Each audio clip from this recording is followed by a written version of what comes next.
కూడా మాట్లాడాలి సాయి గారు, కూలీ మాట్లాడాలి, అమరక్బర్ అందరి మాట్లాడాలి, ఎలా హిందూ రోల్స్ ని బీలిటిల్ చేస్తూ మరుగుజ్జుల్లాగా చిత్రీకరించే ప్రయత్నం జరిగింది.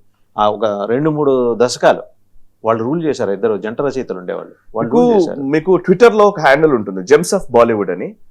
మీరు చూస్తే అసలు ఎన్ని అంశాలు అందులో చూపించారో. నిజంగా జెమ్స్ ఆఫ్ బాలీవుడ్ ఏంటంటే, మీరు పాత సినిమాల్లో ఎప్పుడు పోయినా 60s 70s ఆ టైంలో మనకు ఫస్ట్ కొలోనియల్ హ్యాంగ్ ఓవర్ ఎక్కువ ఉండేదండి. విపరీతమైన కొలోనియల్ థాట్ ప్రాసెస్ మన దగ్గర ఉండేది. అది మనకు తెలియకుండానే మనకు అబ్బింది. ఎందుకంటే బ్రిటిష్ భావజాలం నుంచి వాళ్ళు వెళ్ళిపోయారు కానీ మనకు తెలియదు. నేను సినిమాలు విపరీతంగా చూస్తాను. నాకు క్రియేటివ్ థాట్స్ లో నేను కూడా ఒక రకంగా నేను ఒక యాడ్ ఫిల్మ్ మేకర్ని. So I know the crafts నాకు తెలుసుకుంటా. నేను ఊరికే మాట్లాడట్లేదు. ప్రొడక్షన్ ఏంటి, ప్రొడక్షన్ వాల్యూస్ ఏంటి, డైరెక్షన్ ఏంటి, ఆ స్క్రీన్ ప్లే ఎలా ఉంటుంది, వాటి మీద నాకు కొంచెం అవగాహన ఉంది. నేను just not a mere journalist, నేను మాట్లాడుతున్నది కాదు. 60s 70s లో మనం చాలా సినిమాల్లో చూసేవాళ్ళం. విలన్ అనగానే విలన్ ఎలా ఉండేవాడు, ఒక పైప్ పెట్టుకొని, అంటే ఒక అదేంటి బాత్ టబ్ లో నుంచి బయటకు వచ్చే ఆ కోట్ ఉంటుంది, అప్రాడ్ ఉంటుంది సార్, అది వేసుకొని బయటకు వచ్చి ఒక పైప్ తాగడం హీరో విలన్ అనేవాడు. అంటే అదొక డబ్బున్నవాడు అని అంటే పైప్, ఓకే. అండ్ సూట్ వేసుకొని, ఒక రకంగా చెప్పాలంటే సూట్ లో ఉండడం అనేది చాలా గొప్ప విషయం. మీరు ఇంకా కొంచెం ఈ మధ్యకాలంలో తగ్గింది, నేషనాలిటీలోకి వచ్చారు. ఇంతకు ముందంతా కూడా ఇంగ్లీష్ లో మాట్లాడితే చాలా గొప్ప, ఇంగ్లీష్ లో మాట్లాడేవాడే గొప్ప హీరో అన్నట్టుగా చూపించడము, ఇవన్నీ ఉండేటి గతంలో. అంటే అఫ్ కోర్స్ అది ప్రజల్లో ఏవైతే ఉంటుందో దానికి తగ్గట్టుగా సినిమాలు తీయడం అనేది జరుగుతూ ఉంటుంది. మీరు గ్యాంగ్స్టర్స్ గురించి ప్రస్తావన చేశారు కదా, ఇక్కడ ఒకటి చెప్పాలి. ఆ 60s 80s మధ్య వచ్చిన సినిమాలో ఇప్పుడు మీరు చెప్పే ప్రతి గ్యాంగ్స్టర్ వాడు లాంగ్ సిగార్ వెలిగించేసి కోట్ వేసుకుని వాడు వెనకాల కాళీమాత విగ్రహం ఉంటుంది. కాళీమాత విగ్రహం ఎందుకు ఉంటుంది అక్కడ? కాళీమాత లేకపోతే దేవుడి చిత్రపటాలు ఎందుకు ఉంటాయి? అంటే వీడు చేసే చెడంతా వాళ్ళకి అట్రిబ్యూట్ చేయటమా? ఎగ్జాక్ట్లీ. మరి ఇది ఎందుకు అనలేదు ఆ రోజున? అప్పుడేం అడగం మేము. మాకు ఎప్పుడైతే పాకిస్తాన్లు ముస్లిమ్స్ మీద గొడవ కాదండి. ఇప్పుడు యాక్చువల్లీ మనం అర్థం చేసుకోవాల్సింది, చాలా రోజుల నుంచి నాకు ఈ క్వశ్చన్ ఎప్పుడు ఉంటుంది, ముస్లిం సమాజాన్ని ఎందుకని మీరు విలన్లుగా చిత్రీకరిస్తున్నారు అనేది నా క్వశ్చన్. విలన్లా చిత్రీకరించడం అంటే అర్థం ఏంటంటే, ఇప్పుడు రజాకార్ల మీద ఒక సినిమా తీశారనుకోండి, అది రజాకార్ల మీద సినిమా, ముస్లింల మీద సినిమా కాదు. ఓకే, ఒక షాజహాన్ ని తిట్టారనుకోండి, షాజహాన్ అనేవాడు నిజంగానే చేసినటువంటి రాంగ్ యాక్టివిటీస్ గురించి మాట్లాడారనుకోండి, ఔరంగజేబ్ చేసినటువంటి దుర్మార్గాల గురించి మాట్లాడామనుకోండి, అది ఔరంగజేబ్ మొఘల్ రాజులకు సంబంధించిన విషయం. వాళ్ళని ఎందుకు ముస్లిం సముదాయానికి ఆపాదిస్తున్నారు? ఇది నా ప్రశ్న. ముస్లిం సముదాయం మొత్తం ఔరంగజేబ్ వారసులుగా మీరు ఎందుకు చిత్రీకరిస్తున్నారు?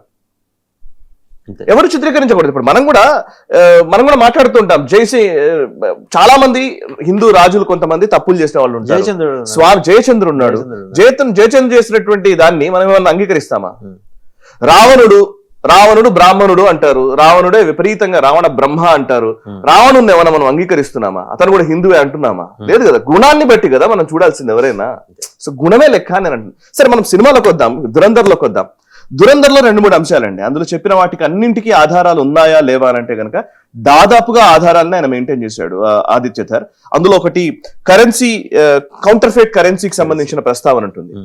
లయారీకి సంబంధించి ముఖ్యంగా పాకిస్తాన్ లో ఉన్నటువంటి కరాచీ బేస్ నుంచి ఒక కరెన్సీ, మన భారతదేశానికి సంబంధించిన ఫేక్ నోట్లను తయారు చేసేటువంటి ఒక ఫ్యాక్టరీని అందులో చూపించారు. అందులో జావేద్ ఖనానీ అనే ఒక క్యారెక్టర్ చూపించారు. పేరు మార్చారు సినిమాలో, బట్ నిజంగా ఆ క్యారెక్టర్ ఉందానంటే నిజంగా ఉంది. మీరు గూగుల్ చేస్తే తెలుస్తుంది. జావేద్ ఖనానీ అని, ఖనానీ అండ్ ఖలాల్ అని ఒక కంపెనీ ఉంటుంది వాళ్ళది. జావేద్ ఖనానీ అనేవాడు ఈ పాకిస్తాన్ లో మన కౌంటర్ ఫిట్ కరెన్సీని తయారు చేసేవాడు. ఒక పెద్ద ఫ్యాక్టరీ ఉంటుంది. ధురంధర్ 2 సినిమాలో ఆ పర్టికులర్ ఫ్యాక్టరీని కాల్ చేసినటువంటి విజువల్ చూపిస్తారు. అండ్ రణ్వీర్ సింగ్ ఆ పర్టికులర్ వ్యక్తిని చంపేసిన విజువల్ చూపిస్తారు. ఆ చంపేసింది ఏంటి చూపించేదంటే, పైనుంచి తోసి కింద పడిపోయి చచ్చిపోతాడు. నిజంగా అలాగే చచ్చాడా అని అంటే అలాగే చచ్చిపోయాడు. జావేద్ ఖనానీ, ఆయన హిస్టరీ ఉంది దీంట్లో, మనం మామూలుగా గూగుల్ చేస్తే దొరుకుతుంది. జావేద్ ఖనానీ అనేవాడు కౌంటర్ ఫిట్ కరెన్సీ తయారు చేసేవాడు.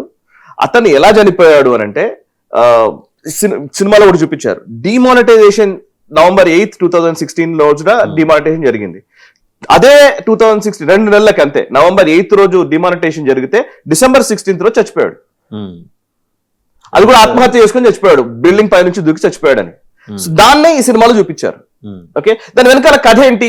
కౌంటర్ ఫిట్ కరెన్సీ పాకిస్తాన్ ఎలా చేశారు అని అంటే, ఇక్కడ ఎక్కడ నొప్పి వస్తుందంటే వీళ్ళకి అసలు విషయం బయటకు వచ్చింది. కాబట్టి ఎలా వచ్చింది అని అంటే, పాకిస్తాన్ దొంగ నోట్లు తయారు చేయడానికి యూపీఏ ప్రభుత్వ టైంలో ప్రత్యక్షంగానో పరోక్షంగానో వీళ్ళే సహకరించారు. దాంట్లో క్లియర్ గా కనబడుతుంది. నేను మామూలు ఇందులో డీటెయిల్స్ చూస్తే తెలుస్తుంది. డే లారూ అనే ఒక సంస్థ ఉందండి, బ్రిటన్ బేస్డ్ సంస్థ. వాళ్ళు ఏం చేస్తారంటే ఫేక్ కరెన్సీని ప్రింట్ చేసేటువంటి సంస్థ అది బ్రిటన్ లో, డే లారూ. మీరు తర్వాత చెక్ చేసుకోవచ్చు. 2006 ఆ టైంలో, యూపీఏ గవర్నమెంట్ టైంలో చిదంబరం అనే ఒక నాయకుడు, చిదంబరం ఆర్థిక శాఖ మంత్రిగా ఉన్నారు. ఆ టైంలో అరవింద్ మయూరం అని ఆయన joint secretary of finance department, వాళ్ళిద్దరూ కలిసి ఒకసారి ఇద్దరు కలిసి అంటే ఆ ప్రభుత్వం తరపు నుంచి బ్రిటన్ తోటి మనము దాని మీద సంతకం చేశాం. వాళ్ళకి కాంట్రాక్ట్ ఇచ్చాం మన కరెన్సీ ప్రింటింగ్ కి సంబంధించి. ఇక్కడే వచ్చి చేయాలి, అదంతా కూడా చేయాలి. కానీ వాళ్ళ దగ్గర ప్లేట్స్ ఉంటాయి, ఆ మాడ్యూల్స్ ఉంటాయి కదా. సేమ్ డెలారు అనే కంపెనీకే పాకిస్తాన్ కూడా కరెన్సీ ప్రింటింగ్ కి సంబంధించినటువంటి ఒప్పందం చేసుకుంది. ఓకే, సో డెలారు అనే సంస్థ మీద ఆ తర్వాత కాలంలో మనం చేసింది కాదు ఇది, ప్రణబ్ ముఖర్జీ ఫైనాన్స్ మినిస్టర్ అయిన తర్వాత 2010 లో ఆ కంపెనీని బ్లాక్ లిస్ట్ చేశాడు. ఎందుకంటే ఆ కంపెనీ వల్లనే కౌంటర్ ఫిట్ కరెన్సీ, ఫేక్ నోట్లు పాకిస్తాన్ నుంచి వస్తున్నాయన్న అనుమానం నేపథ్యంలో 2010లో ఆయన బ్లాక్ లిస్ట్ చేశాడు. 2000లోనే ఉన్నారు, ఆయన కూడా ఉన్నారు యూపీఏలో ఉన్నప్పుడే. తర్వాత మళ్ళీ ఆయన రాష్ట్రపతిగా చేసిన తర్వాత మళ్ళీ చిదంబరం ఫైనాన్స్ మినిస్టర్ అయ్యాడు 2012లో. ఫైనాన్స్ మినిస్టర్ అయిన తర్వాత మళ్ళీ డెలారుకి ఆ శాంక్షన్స్ ఎత్తేసాడు. అది తీసేసి మళ్ళీ కంటిన్యూ చేశారు. ఓకే, ఇందులో క్వశ్చన్ ఏంటి అని అంటే కనుక సేమ్ డెలారు అనే కంపెనీ దొంగ నోట్లను చిదంబరం రోల్ ఎవరు ప్లే చేశారు ఇందులో చూపించారు? చిదంబరం చూపించలేదు, జస్ట్ ఓన్లీ డెలారు వరకు చూపిస్తారు అండ్ జావేద్ ఖనానీని చూపిస్తారు ఇక్కడ పాకిస్తాన్ లో. సో వాళ్ళు కౌంటర్ ఫిట్ కరెన్సీ ఇక్కడ తయారు చేయడము, ఇక్కడికి పంపించడము. ఈ కరెన్సీ ఎట్లా వస్తుంది అనేది కూడా ఇంట్లో ఉంది. నిజంగా కూడా ఇప్పుడు మనము ఫేక్ కరెన్సీ ఎలా వస్తుందని మాడ్యూల్స్ మనం తీస్తే, ఇంటెలిజెన్స్ ఏజెన్సీస్ నుంచి వచ్చిన కథనాలని వాటిని చూస్తే ఎక్కడి నుంచి వస్తాయంటే పాకిస్తాన్ నుంచి నేపాల్కి వచ్చి, నేపాల్ నుంచి మన భారతదేశంలోకి వస్తాయి. ఆ భారతదేశంలోకి వచ్చే టైంలో యూపీలో ఆతిక్ అహ్మద్ అని ఒక సమాజ్వాదీ పార్టీ లీడర్ ఉన్నాడు. ఆ క్యారెక్టర్ కూడా ఈ సినిమాలో ఉంటది. మీరు ఎందుకు సినిమా చూసినప్పుడు మీరు రిలేట్ చేసుకోవచ్చు. ఆతిక్ అహ్మద్ స్టోరీస్ చూస్తే మళ్ళీ క్రానాలజీ క్లియర్ గా ఉంది. అదే ఆతిక్ అహ్మద్ సమాజ్వాదీ పార్టీ నాయకుడు అప్పట్లో. అతను చాలా స్ట్రాంగ్ గా ఉండేవాడు. అతని ద్వారా ఫేక్ నోట్స్ మొత్తం ప్రచారం ఇక్కడ భారతదేశంలో వ్యాప్తి జరిగింది అనేది ఒక ఆరోపణ ఉంది. ఆ ఆరోపణ మీద ఆయన కూడా అరెస్ట్ కూడా చేశారు. అరెస్ట్ అయిన జైల్లో ఉన్నప్పుడు. సో ఈ స్టోరీ మొత్తం ఇదంతా. సో యూపీలో ఎలక్షన్స్ ని ప్రభావితం చేయడం కోసం పాకిస్తాన్ ఫేక్ నోట్స్ ని భారత్ లోకి పంపించడానికి ప్రయత్నాలు చేస్తున్న టైంలోనే భారతదేశము డిమానిటైజేషన్ ప్రకటించింది. ఎందుకంటే కరెన్సీ ప్రింటింగ్ మీరు చూస్తే సేమ్ మాడ్యూల్స్ ఉన్నప్పుడు ఎంత మనం మార్చాలనుకున్నా, ఎంత ఆపాలనుకున్నా కుదరదు. అక్కడ నుంచి ఫ్యాక్టరీల నుంచి డైరెక్ట్ కలిసిపోయి ఉంటుంది. సో ఆల్మోస్ట్ ఆ నోట్లనే రద్దు చేస్తే సో ఇమీడియట్ గా వచ్చే ప్రాబ్లమ్స్ అన్నింటినీ మనం అరికట్టవచ్చు. అండ్ కశ్మీర్లో చాలా మంది చెప్తూ ఉంటారండి, మీరు అక్కడికి పోతే 500 రూపాయలు ఇస్తే స్టోన్ పెయింటింగ్ చేయొచ్చు. విపరీతంగా డబ్బులు వచ్చేవి. ఆ డబ్బులు ఏమన్నా వాడు చేసేది ఉందా? ప్రింట్ చేసి పంపించడమే. దానివల్ల 2 నష్టాలు ఉంటాయి. ఒకటి, టెర్రరిస్టులకి డబ్బులు వస్తాయి, వాళ్ళకి డబ్బులు ఇవ్వడము. 2, ఎక్కువ కరెన్సీ రావడం వల్ల ఇన్ఫ్లేషన్ పెరుగుతుంది దేశంలో. సో ఓకే, నోట్లు పెరుగుతాయి. నోట్లు పెరగకూడదు, అది కరెక్ట్ గా దానికి లెక్క ఉంటుంది, పద్ధతి ప్రకారం రావాలి. ఎగ్జాక్ట్లీ. సో అది ప్రాబ్లం. సో ఇప్పుడు ఏం చేశారు పాకిస్తాన్? ఇప్పుడు ఇందులో ఏమైందంటే జావేద్ ఖనానీ అనేవాడు సేమ్ November 8th రోజు డిమానిటైజేషన్ జరిగితే December నెలలో పైనుంచి దూకి చచ్చిపోయాడు. ఆ వార్తా కథనం ఉంది డైరెక్ట్ గా, మీరు గూగుల్లో కనబడుతుంది జావేద్ ఖనానీ డెత్ అని కొడితే. 2, ఆతిక్ అహ్మద్ అనేవాడిని అరెస్ట్ చేసి బయటకు వస్తూ ఉంటే అతన్ని కాల్పులు జరుపుతారు, ఎవరో దుండగులు వచ్చేసి కాల్పులు జరిపింది. ఆ విజువల్ ఎగ్జాక్ట్ గా సినిమాలో చూపించారు. సో లింక్ మనం అర్థం చేసుకోవచ్చు. Javed Khanani, terrorist funding, UP elections, demonetisation, Atiq Ahmed, ఈ అన్నిటికీ లింక్ ఉంది సినిమాలో. సో ఓకే, ఇందులో ఏ ప్రాపగండా ఉంది? సరే, ఇప్పుడు ఒకవేళ నిజంగానే ప్రాపగండా ఉందా? సరే, నిజంగానే మన ఒక స్పై వెళ్ళి చంపాడా, దీనికి ఆధారం ఏంటి అని అంటే దానికి ఆధారాలు ఉండవు న్యాచురల్ గానే. ఇక మరొక వైపు అందులో అన్నోన్ గన్మెన్ కిల్డ్ అని అందులో చూపించాడు. ఎవరో గుర్తు తెలియని వ్యక్తులు పాకిస్తాన్ లో చాలా మంది టెర్రరిస్టులని చంపారు. దానికి సంబంధించిన విషయాలు కూడా ఉన్నాయి. ఇప్పుడు మిస్త్రీ జహూర్ ఇబ్రహీం అని జాహిద్ అఖుండ్ అనే పేరుతోటి అతను ఉంటాడు. అతను కాందహార్ ఫ్లైట్ హైజాక్ లో భాగస్వామి, అందులో కీలకమైనటువంటి టెర్రరిస్ట్. ఆ టెర్రరిస్ట్ ని ఈ సినిమాలో చంపింది చూపించారు. అట్లాంటి టెర్రరిస్టులు చాలా మంది చనిపోయారు. ఆ చాలా మంది క్యారెక్టర్స్ ఈ సినిమాలో కనబడతాయి.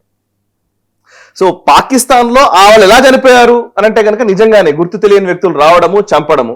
ఎవరో కారులో వెళ్తూ ఉంటే పక్క నుంచి వచ్చేసి బైక్ మీద వచ్చేసి ఒకటి షూట్ చేయడము, ఎవడో నడుచుకుంటూ వెళ్తూ ఉంటే అక్కడ షూట్ చేయడము, మార్కెట్ లో కూరగాయలు కొంటుంటే షూట్ చేయడము.